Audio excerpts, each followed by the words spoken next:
Shalom, shalom.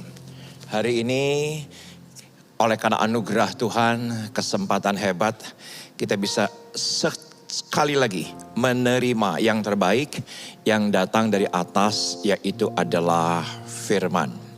Nah, firman Tuhan yang Tuhan taruhkan dalam hati saya hari ini, saya berikan judul Aku Harus Menang.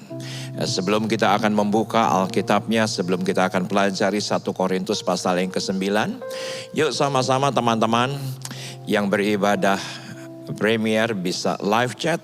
Bagi Anda yang sudah beribadah lewat ibadah Premier, tidak apa-apa. Langsung ketik, aku harus menang.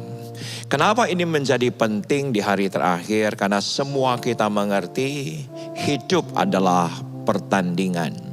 Setiap nafas adalah pertandingan. Saudaraku, kita dicipta bukan untuk kalah. Kita dicipta bukan untuk terpuruk. Kita dicipta bukan untuk turun, tapi kita dicipta untuk menjadi pemenang. Yuk sama-sama kita berdoa. Bapa, terima kasih untuk hari ini. Hari yang dahsyat, hari yang hebat, hari yang diurapi. Kami akan terima wahyu agar apa yang kau rencanakan, bukan apa yang kami mau, tapi yang engkau rencanakan yang pasti jadi. Engkau menginginkan kami menjadi pemenang. Oleh karena firman dan Roh Kudus, tolong kami dan kami siap untuk belajar akan engkau sendiri yang adalah firman. Sama-sama yang siap, kita katakan amin. Semua kita mengerti hidup ini adalah pertandingan. Dan demikian pun Rasul Paulus memberikan pesan kepada jemaat di Korintus. Yuk sama-sama kita akan lihat. Yaitu 1 Korintus pasal yang ke-9. Ya benar, konteks perikopnya adalah hak dan kewajiban seorang rasul. Tetapi dalam kehidupan kita hari ini tetap related.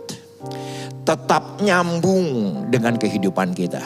Karena walaupun mungkin kita bukan rasul, bukan gembala, bukan penginjil, bukan guru. Mungkin Anda ibu rumah tangga. Mungkin ada teman-teman muda Anda mahasiswa. Mungkin ada teman-teman muda yang lain. Saya masih sekolah Pak. Tapi tetap esensi kehidupan adalah pertandingan. Nah, lebih daripada segalanya, saya merindukan sebagai hamba Allah, semua kita keluar lebih daripada pemenang. Tapi yang saya rasakan, walaupun ini bukan tatap muka, ini tatap layar, saya tetap merasakan ada banyak di antara Anda yang sedang mengikuti ibadah ini. Dengan tatap layar, Anda di ujung kekalahan. Anda merasa kalah dengan imanmu, dengan pengharapanmu, dengan kasihmu. Anda sedang berusaha kerja sesuatu, kok rasanya merasa kalah. Mungkin ide sudah hilang, hikmat kok enggak dapat begitu. Rasanya Anda sudah berusaha sedemikian rupa untuk mencari pekerjaan, untuk mencari usaha bagi kehidupan keluarga yang Anda kasihi. Tapi sampai pada sebuah titik Anda berkata, saya kok rasanya mau kalah saja. Mungkin dalam iman juga demikian. Anda diperhadapkan dengan pilihan-pilihan dengan dunia ini. Sehingga iman kita itu menjadi lemah dan kita berkata rasanya saya mau kalah saja. Saudaraku, beberapa waktu sebelum pandemi seringkali termasuk saya berkata rasanya kok nggak ada waktu. Kok rasanya nggak ada waktu yang ingin lebih lagi membaca firman Tuhan. Yang ingin lebih lagi memuji dan menyembah Tuhan. Kok sepertinya nggak ada waktu. Kok sepertinya banyak berhala-berhala dalam kehidupan kita. Ada ilah-ilah lain yang sehingga kita tidak bisa mengalahkan Dia, Allah di atas segala Allah. Tetapi ternyata setelah PSBB berlalu, PPKM yang sedang berlangsung walaupun levelnya sudah lebih rendah. Saudaraku, ternyata tetap ada ilah-ilah yang lain. Ternyata ada berhala-berhala yang lain. Sosial media menjadi berhala kita. TikTok menjadi berhala kita. Film Netflix menjadi berhala kita. Ternyata hidup ini adalah pertandingan. Hidup ini adalah pertandingan. Alkitab dengan jelas berkata bahwa kita digambarkan sebagai petinju. Ada kalanya kita digambarkan sebagai petani. Petani itu juga bertanding. Bertanding melawan musim, melawan waktu, melawan keadaan, melawan suasana yang ada di sekitar. Dan ternyata hari ini kita akan belajar sebagai pelari. Yuk kita buka. Yaitu adalah ayat yang ke-24 dari 1 Korintus pasal yang ke-9. Demikian firman Tuhan. Tidak tahukah kamu bahwa dalam gelanggang pertandingan semua peserta turut berlari, tapi hanya satu orang saja yang mendapat hadiah. Karena itu larilah begitu rupa sehingga kamu memperolehnya. Gelanggang di sini, pertandingan di sini bisa kita ambil secara literal maupun secara figuratif. Hanya satu pemenang di sini. Kita bisa lihat secara literal maupun figuratif.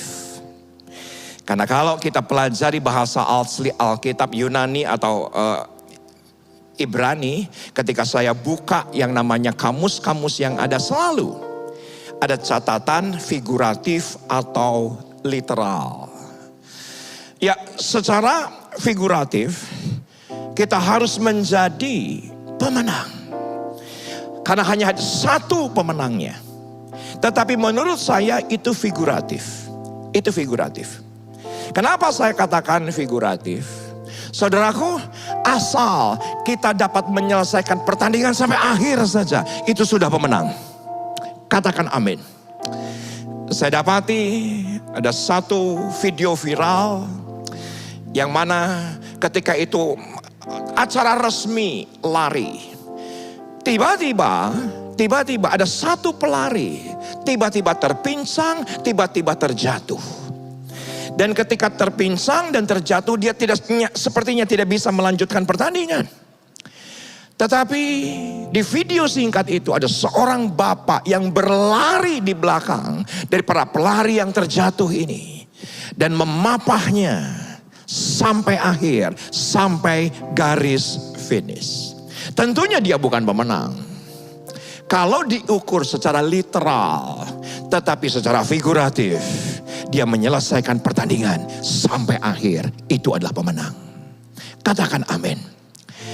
Saudaraku, kita jangan melihat yang namanya hadiah atau pemenang bukan hanya secara literal, tapi secara figuratif pun kita harus memenangkan pertandingan ini dengan benar.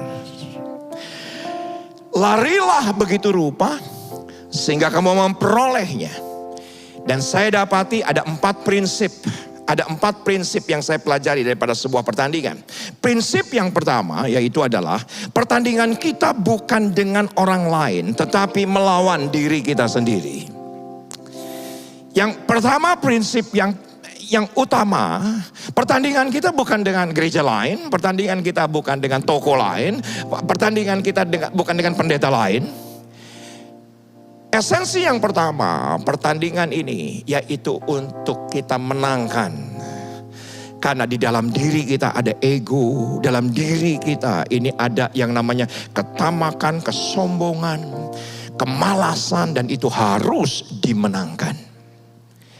Itu adalah prinsip yang pertama. Prinsip yang kedua, saudaraku, pertandingan itu per jenis, per cabang, dan per kelas masing-masing. Saudaraku, ingat dalam pertandingan atletik, pertandingan lari, saudaraku, ada kelasnya. Ada kelas 100 meter, ada kelas estafet, ada kelasnya. Begitupun juga dengan berenang. Saudaraku, ada kelasnya. Ada kelas gaya dada, ada kelas gaya punggung, ada gaya apa lagi. Begitupun juga dengan pertandingan. Ada pertandingan sepak bola, ada pertandingan voli, ada pertandingan bulu tangkis. Jangan sekali-kali Anda jago voli, Anda bisa volley, Anda ikut pertandingan bulu tangkis pasti kalah. Kenapa? Karena masing-masing pertandingan. Begitupun juga dengan kehidupan kita. Kita punya kelas masing-masing, kita punya area masing-masing. Kita punya talenta masing-masing. Yang mana kita harus pertajam untuk kemuliaan nama Tuhan. Itu prinsip yang kedua. Prinsip yang ketiga, pertandingan selalu membuat kita lelah. Selalu membuat kita lelah. Selalu membuat ada energi yang keluar. Pertandingan selalu membuat terkadang letih sedemikian rupa.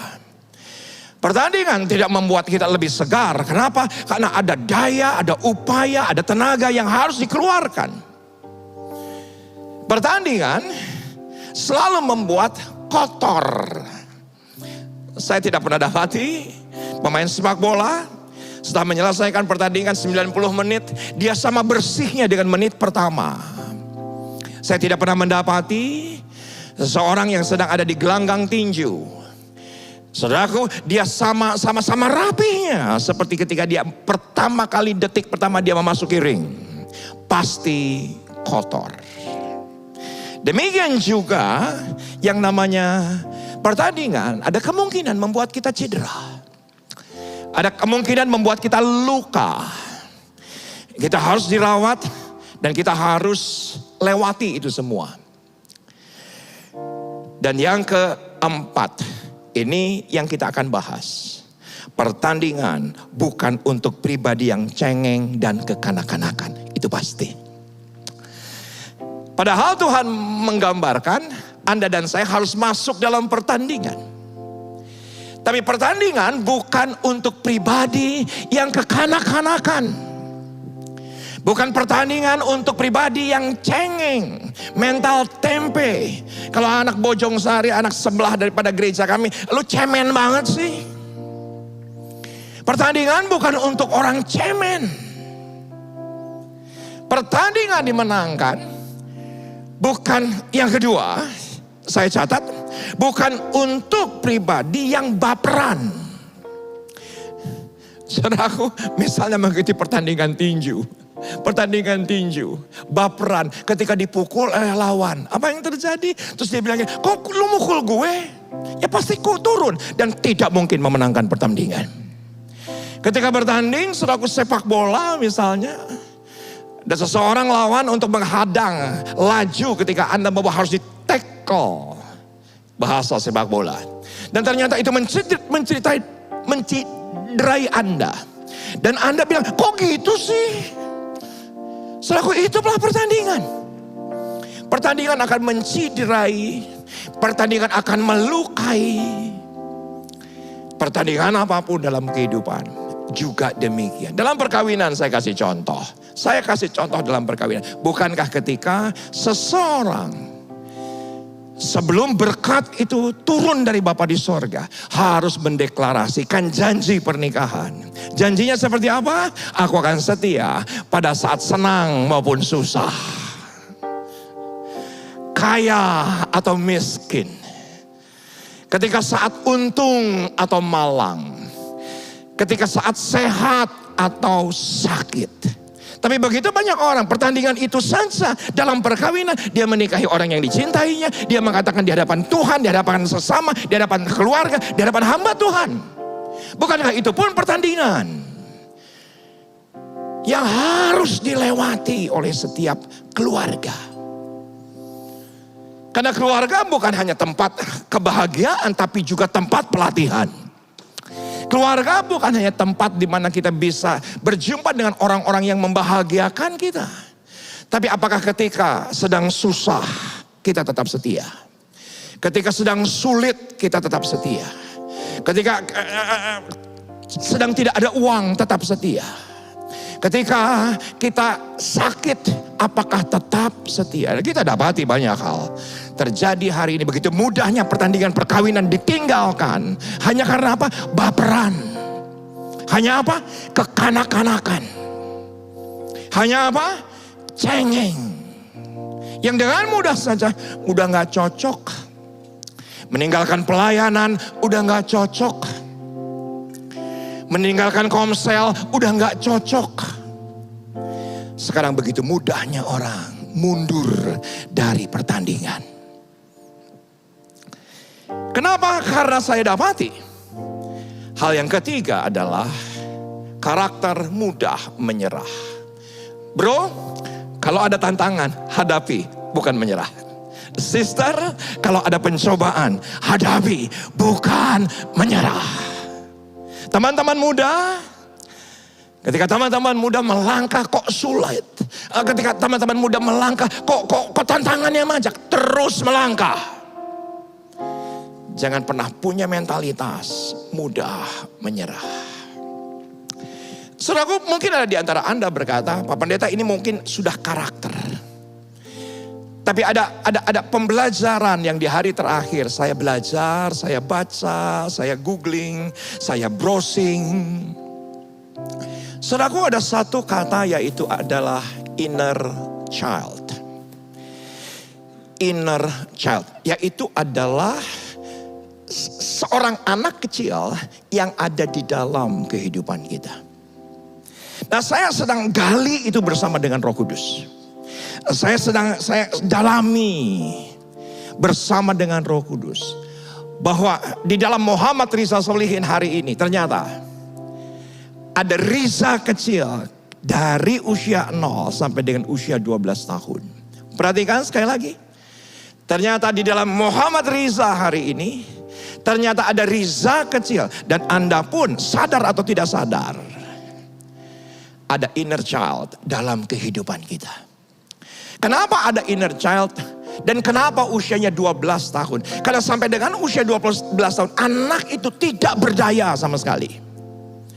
Dia nggak berdaya sama sekali ketika orang tuanya berantem, orang tuanya berselisih, orang tuanya saling memaki. Dia nggak berdaya. Yang akhirnya itu akan menjadikan inner child dalam diri seseorang, sadar atau tidak sadar. Itu akan menjadi luka emosi, sadar atau tidak sadar. Itu akan jadi luka batin, sadar atau tidak sadar. Makanya sekarang saya bisa mengerti kenapa orang mudah kalah, mudah mundur, mudah keluar dari pertandingan.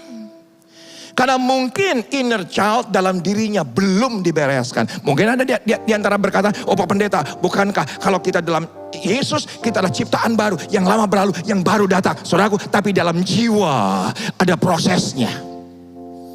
Yang melekat pada seseorang itu ada prosesnya. Sekian hari terakhir saya berbicara dengan istri saya berbicara dengan putri saya di rumah mengenai inner child ini, dan saya selalu berkata, iya ya, benar ya. Dan tiba-tiba istri saya berkata, kamu udah tahu Riza kecilnya kayak apa? Riza kecil kamu kayak apa? Saya bilang, beberapa hari yang lalu, belum tahu. Aku masih tanya sama Roh Kudus. Dan tiba-tiba saya diingatkan. Saya ini cucu terbesar. Dan saya ini tinggal sekian tahun di usia-usia sampai dengan 12. Saya tidak tinggal di rumah kami sendiri. Waktu saya lebih kecil saya harus tinggal bersama dengan keluarga paman dan tante. Bersama dengan anak-anak mereka. Tapi setelah itu saya harus ke Bandung dan tinggal di keluarga kakek. Yang sangat berhasil di kota Bandung ketika itu. Dan saya sebagai cucu laki-laki pertama selalu dituntut untuk jadi nomor 1. Dan saya tahu persis masih ada Riza kecil dalam hidup saya. Seringkali saya tuh gak mau kalah gitu loh. Seringkali saya tuh gak mau ngalah gitu loh. Sekarang saya ingat gitu. Kenapa saya ini kalau disuruh bersaing saya akan berusaha untuk menjadi nomor 1 gitu. Ternyata saya selalu dibanding-bandingkan oleh kakek saya. Dan kebetulan hobi saya waktu dari kecil pun sudah sepak bola. Sudah badminton, sudah pingpong. Itu adalah keseharian saya. Jadi saya harus jadi pemenang. Nggak boleh kalah. Itu menjadi sesuatu yang ada di dalam diri saya bertahun-tahun. Sampai pelayanan. Kalau itu positif, nggak apa-apa. Tapi kalau sampai gak mau ngalah, gak mau mengakui kehebatan orang lain, itu salah. Dan akhirnya ketika kita berkata, saya gak berdaya, udah deh saya keluar. Wah saya gak berdaya nih, gak bakal memenangkan pertandingan. Udah deh saya mengundurkan diri. Saudaraku, belum tentu baik. Belum tentu baik. Di usia sampai dengan 12 tahun, saya ingat Riza kecil umur 10 tahun itu sudah merokok. Sudah pakai lintingan dari kakek saya. Pakai tembakau dilinting sendiri. Yang akhirnya sekian tahun kemudian ya saya lakukan. Saya bertahun-tahun saya menggunakan ganja. Sekarang saya mengerti, terkadang Riza kecil itu muncul. Ada begitu banyak perkawinan hancur. Kenapa? Karena inner child-nya tidak dibereskan. Kita punya Roh Kudus. Kita punya Tuhan. Saudaraku, saya tidak sedang berkhotbah soal inner child. Tetapi sekiranya, dan saya tahu persis, semua kita punya. Sebelum usia 12 kita ditolak. Sebelum usia 12 kita diperbandingkan. Sebelum usia 12 kita ada pemberontakan. Sebelum usia 12 kita selalu menyalahkan orang lain. Kenapa menyalahkan orang lain? Karena selalu disalahkan. Ketika kecil kita selalu disalahkan. Setelah besarnya apa? Dia selalu menyalahkan orang lain. Karena ketika kecilnya selalu diperbanding-bandingkan. Reaksi waktu besarnya, dia bisa menggunakan segala cara. Mau cara kotor kayak, mau korupsi kayak. Yang penting saya harus berhasil. Karena selalu dipertandingkan ketika di usia kecil. Nah kalau Anda tanya sekarang, Pak Pendeta bagaimana caranya? Dari apa yang saya pelajari, perhatikan ini penting. Anda harus menjadi coach untuk Riza kecil yang ada dalam diri Anda. Dalam bahasa rohani, Anda harus re-parenting dengan Riza kecil yang ada dalam kehidupan kita. Nak, aku mengasihimu. Riza kecil, aku ngerti. Riza kecil, saya minta maaf. Riza kecil, aku mau dengar keluhanmu. Sesuatu terjadi. Tidak akan ada lagi halangan karakter yang menghalangi pertandingan yang kita harus menangkan. Wow. Yuk kita lihat ayat yang ke-25. Tiap-tiap orang yang turut mengambil bagian dalam pertandingan menguasai dirinya dalam segala hal. Mereka membuat demikian untuk memperoleh suatu mahkota yang fana. Tetapi kita untuk memperoleh suatu mahkota yang abadi. Saya catat siapa pemenang itu. Saya catat pribadi yang seperti apa yang akan memenangkan pertandingan. Setelah kita reparenting inner child dalam kehidupan kita, kita kasih nasihat, kita angkat, jangan dilawan. Inner child Anda, jangan dilawan. Ketika inner child Anda ingin mengatakan, oh nggak boleh gitu, tapi harus dikasihi sedemikian rupa. Maka pertandingan akan dimenangkan oleh pribadi yang saya catat ada 3 hal. Yaitu adalah yang pertama, memiliki keteguhan hati. Memiliki keteguhan hati. Yang kedua, tetap berjuang. Tetap melangkah untuk berjuang. Kita punya Tuhan, kita punya Roh Kudus, kita punya Yesus. Kita tidak berjuang sendirian. Kita tidak bertanding sendirian. Kita tidak melangkah sendirian. Dan berani menghadap tantangan. Bukan mundur, bukan lari, apalagi mengundurkan diri. Karena saya dapati dalam Ibrani 10 ayat 39 kalau tidak salah. Alkitab dengan jelas berkata, orang yang aku berkenan mengundurkan diri, maka aku tidak lagi berkenan. Saya setuju itu konteksnya adalah pertandingan iman. Dan bukankah setiap area kehidupan kita adalah pertandingan iman? Pertandingan iman bukan hanya pertandingan soal pelayanan. Pertandingan iman bukan hanya soal apakah kita mau sembuh atau tidak. Tapi pertandingan iman itu dalam setiap area dalam kehidupan kita. Dagang pun perlu iman. Bergaul pun perlu iman. Ya, saya tahu Ibrani pasal yang ke-10 konteksnya iman.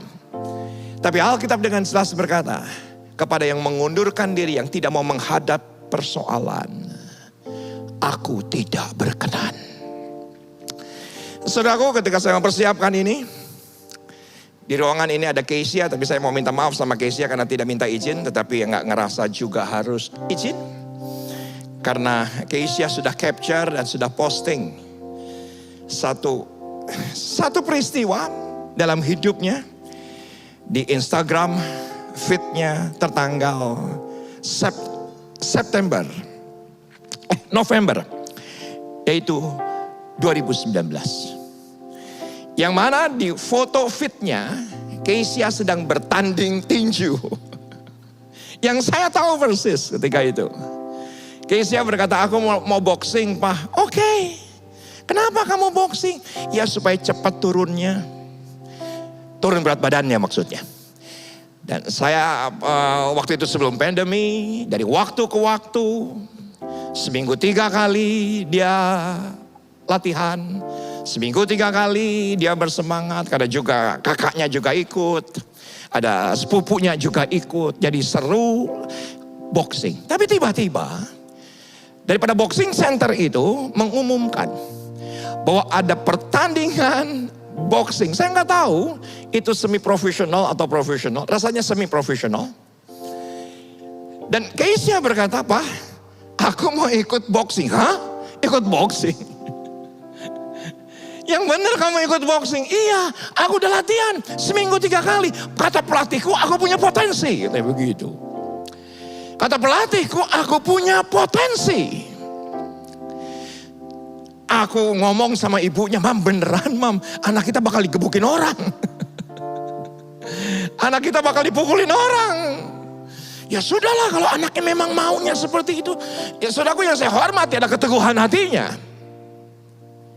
Yang saya hormati adalah keteguhan hatinya.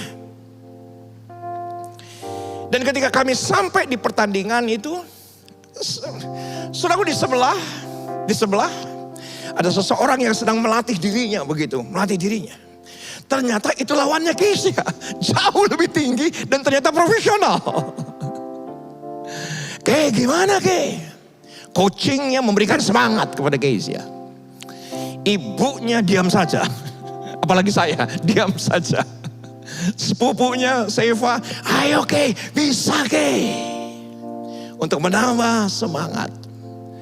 Keisha yang baru latihan sekian bulan, tetapi lawannya jauh lebih tinggi, sudah terbiasa bertanding, sudah terbiasa mengikuti pertandingan-pertandingan, dan harus dihadapi. Dan Anda tahu? Ronde pertama, walaupun dalam keadaan segar, saudaraku, sudah di bulan-bulan nih. Karena memang lebih profesional, karena memang lebih terlatih, karena mungkin ya hobi utamanya lah boxing. Dan apa yang terjadi? Saya nggak pernah bisa lupa ketika selesai ronde pertama. Saya lihat mukanya Keisha sudah sedikit pucat karena dihujani pukulan. Sepakat nggak dengan saya, kalau baperan pasti turun. Baper, dia nyakitin gue. Masa gue nggak bisa bales? Gantian dong. Mana ada pertandingan gantian dong. Boleh deh, dulu 2 kali gue gue mukul, tapi gue sekali aja boleh dong. Nggak ada pertandingan kayak begitu. Tapi saya perhatikan di bawah sambil menggandeng tangan istri saya, sambil bahasa roh, syarababakana maradakayasa. Dan Anda tahu dia lanjutkan ronde kedua. Dan ketika dia lanjutkan ronde kedua, tambah jadi bulan-bulanan. Udah gak pakai gaya boxing yang benar sebetulnya. Boxing yang benar tuh kan begini, ini sampai begini. Wah, begitu. Saking menghindari pukulan, dia lari keliling-keliling, coachnya memberikan semangat, sepupunya memberikan semangat, ayo semangat. Kalau baperan, kalau gak ada keteguhan hati, sudah turun dari pukulan yang pertama. Kalau punya mentalnya cemen, udah dari pertama juga udah turun. Dan Anda tahu kenapa saya sebagai ayah tidak lempar handuk putih sebagai tanda menyerah. Wong anaknya gak mau nyerah kok. Wong anaknya mau menghadapi tantangan kok. Selesai ronde kedua, saudaraku, wajahnya sudah berbeda. Karena pertandingan itu pasti melelahkan. Pertandingan itu pasti kotor. Bahkan pertandingan itu bisa membuat kita cedera. Dan apa yang terjadi? Ketika masuk ke ronde yang ketiga, yang saya syukuri, saya tahu anak saya pasti kalah. Yang saya syukuri adalah dia menyelesaikan pertandingan. Saya yakin persis, kecuali ada halilintar jatuh gitu, menjatuhi lawannya begitu, ada sesuatu yang ilahi dan mujizat supranatural begitu. Tapi kalau natural pasti kalah. Puji Tuhan gak TKO, puji Tuhan gak KO. Tapi saya senang karena menyelesaikan pertandingan. Berani menghadapi tantangan, berani menghadapi cobaan. Dan di postingannya Anda nanti bisa baca sendiri ke IG daripada Keisha Emanuela. Dia berkata begini, dan saya tahu persis ini adalah kata-kata ketika dia akan teruskan ronde terakhir yang ketiga. Going in more round when you didn't think you can. Ketika kita akan melanjutkan satu ronde lagi yang aku tahu aku gak bisa. Aku gak bisa. Ada begitu banyak orang ketika sampai kalimat ini ya sudah turun. Ya sudah nyerah. Ya sudah lempar handuk putih. Udah saya kembali ini pelayanan, udah saya kembali ini gereja, udah saya kembali ini saya udah gak komsel-komselan lagi. Ya udah deh, perusahaan udah rugi, udah gak ada kemungkinan lagi, udah saya tutup aja deh. Kalimat berikutnya, that when finally I beat myself up. Jadi yang hantam bukan lawannya, yang hantam dirinya sendiri. Melawan Keisha kecil, mungkin yang dulu manja sama papanya, manja sama ibunya. Ya mungkin dia harus beat Keisha kecil yang ada dalam dirinya. Sudah 1,5 bulan yang lalu saya mengambil keputusan bahwa saya akan melakukan hal yang tergila dalam hidup saya, yaitu adalah tanding tinju. Tetapi ending daripada caption Keisha bilang begini, tapi satu hal yang saya pelajari hari ini bukan pertandingan dengan petinju lain, tetapi ini pertandingan dengan diri sendiri yang dimulai dari cara berpikir. Kita berdoa. Bapak, terima kasih untuk hari ini. Engkau Allah yang baik, Roh Kudus yang begitu hebat. Dan biarlah semua kami agar bisa memenangkan apa yang ada di dalam diri kami. Kami bisa deteksi Roh Kudus tolong inner child dalam kehidupan kami. Setiap luka-luka lama, luka-luka batin, luka-luka emosi, trauma-trauma di masa kecil kami Tuhan. Yang kami terus bawa dalam kehidupan ini, yang sering kali tiba-tiba bisa muncul. Bisa-bisa reaksinya luar biasa, tidak masuk akal. Tapi hari ini kami mau berkata, Riza kecil, maafkan saya. Riza kecil, aku terima kamu apa adanya. Riza kecil, kita pasti pulih bersama dengan Tuhan dan dengan Roh Kudus. Semua kita keluar lebih daripada pemenang.